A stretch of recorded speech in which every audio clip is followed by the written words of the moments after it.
If you're dropshipping or doing e-commerce in 2026, you've probably experienced the nightmare of Shopify payments suddenly putting a 20% hold on your account or PayPal freezing your balance for 6 months without warning. You're doing everything right, your dispute rate is under 1%, but European payment providers treat you like you're running a fraud scheme. Well, here's the thing.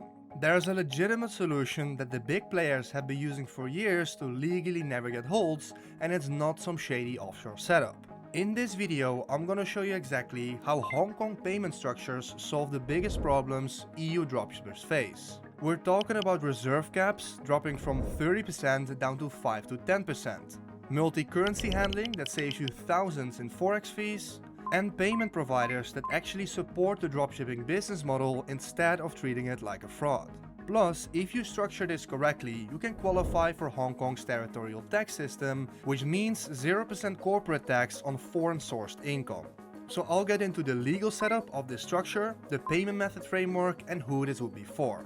And I've personally helped a handful of Dutch, German and UK dropshippers with the Hong Kong entity to optimize their payments and tax positioning. A Dutch dropshipper was hitting over 5 figures per month in revenue, but kept getting payment issues and holds on both Stripe and PayPal. After restructuring his payment infrastructure, adding a Hong Kong PayPal and Stripe gateway, he could scale with higher dispute rates and far less holds.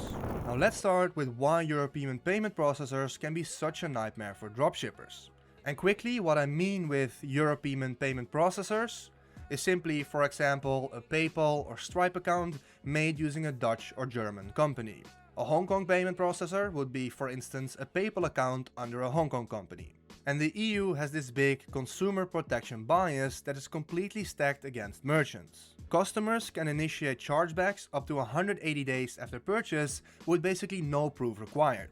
They just call their bank and say, I don't recognize this charge, and then you're dealing with a dispute, even though you legitimately sold and delivered the product. Shopify payments and Stripe in Europe are hypersensitive to this because they're liable for the losses. So they've created these incredibly strict thresholds that don't make sense for legitimate businesses. Your dispute rate has to stay under 1 to 1.5% maximum, and now for a normal business that sounds reasonable, but in dropshipping, especially when you're scaling with paid ads, you're dealing with impulsive buyers who sometimes forget they ordered something.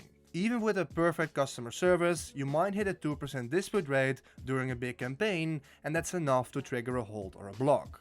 And when European payment providers flag any risk, they respond immediately. I've seen accounts go from normal processing to 30 to 50% rolling reserves overnight. That means if you're doing 10k per day, they're holding back 3 to 5k of your money for 3 to 6 months.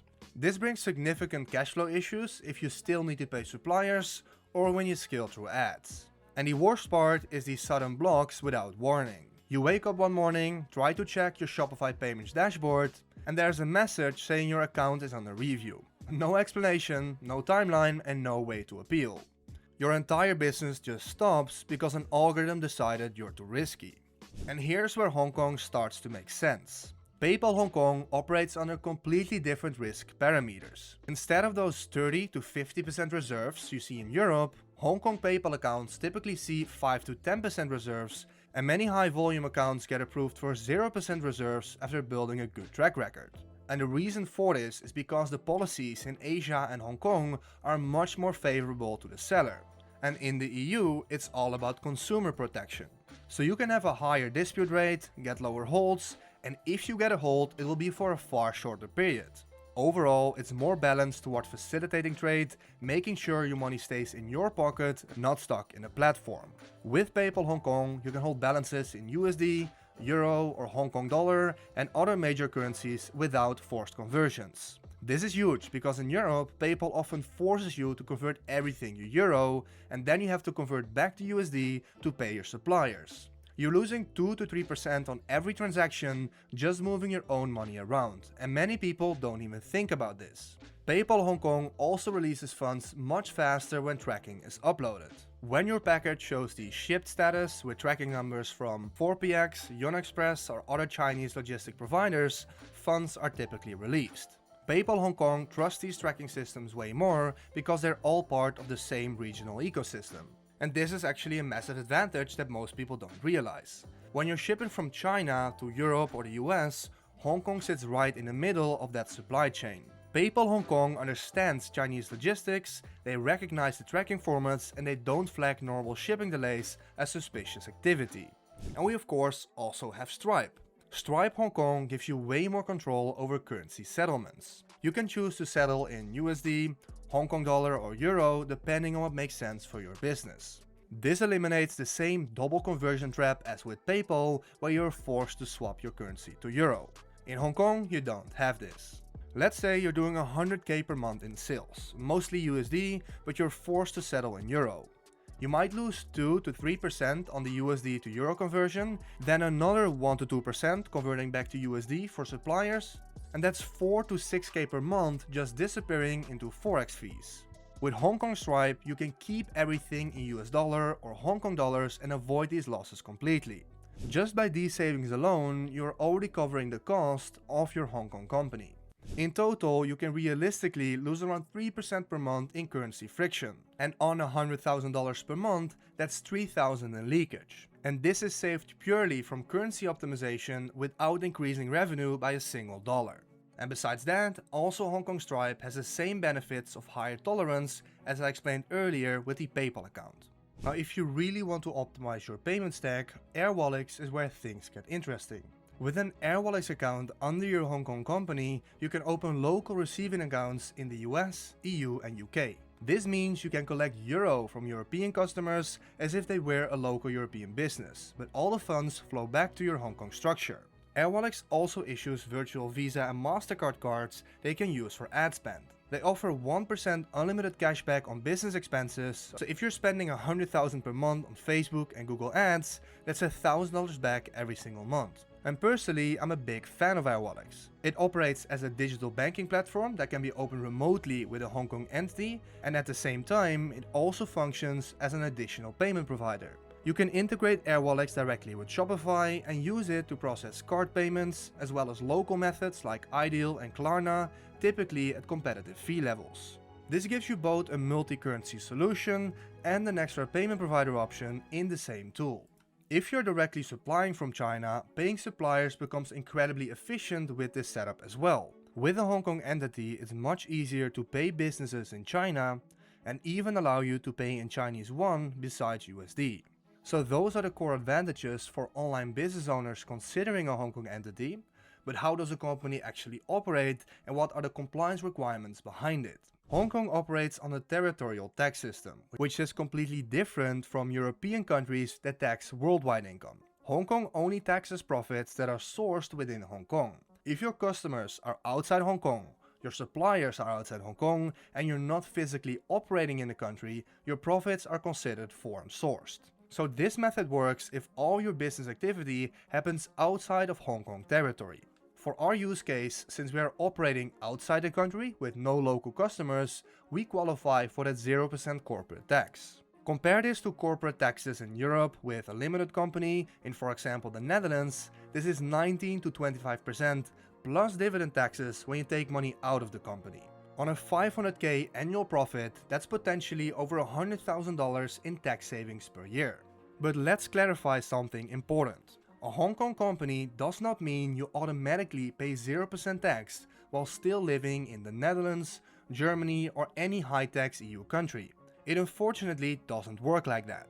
If you remain tax resident in Europe, your worldwide income is still taxable there. The Hong Kong company does not override your personal or corporate tax obligations in your country of residence. So how does this realistically work if you live in Europe? You can structure the Hong Kong company as a sister company alongside your existing business or sole proprietorship. The Hong Kong entity can be used for operational advantages, so better payment infrastructure, multi-currency optimization, and more favorable processing conditions. The profits can then be distributed or invoiced back to your EU company where they are taxed according to local corporate or personal tax rules. In that scenario, you're not eliminating European taxes, you are optimizing operations and avoiding unnecessary friction or double taxation traps.